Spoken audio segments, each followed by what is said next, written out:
السلام عليكم. إليكم مباريات الأسبوع الأول من الدوري المصري 2026-2027. الدوري المصري في هذا العام بيلعب ب20 فريق.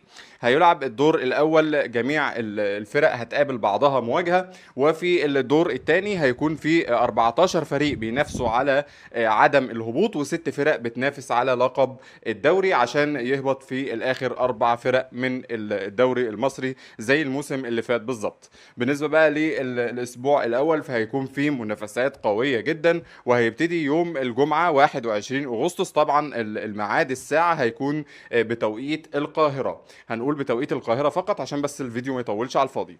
بالنسبة للمباراة الأولى هتكون يوم الجمعة 21 أغسطس في الساعة 5 مساء بمباراة زد اف سي ووادي دجلة. في نفس اليوم في الساعة 8 مساء في مباراتين: الزمالك بطل الدوري الماضي أمام الاتحاد السكندري، وابو قير للأسمدة من الفرق الجديدة أو القادمة من الدور الثاني هتقابل نادي البنك الأهلي. يوم السبت 22 أغسطس في الساعة 5 مساء في مباراتين: المقاولون العرب أمام طلائع الجيش، وفي نفس التوقيت نادي بتروجيت السويس أو السويس بتروجيت هيقابل نادي بترول أسيوط، أيضا صاعد جديد هذا الموسم. وفي الساعة 8 مساء في نفس اليوم أيضا في مباراتين: بيراميدز على استاد المحلة، مواجهة قوية جدا أمام نادي غزل المحلة، وفي نفس التوقيت أيضا سموحة السكندري في مواجهة قوية جدا على استاد بورسعيد في مواجهة المصري البورسعيدي.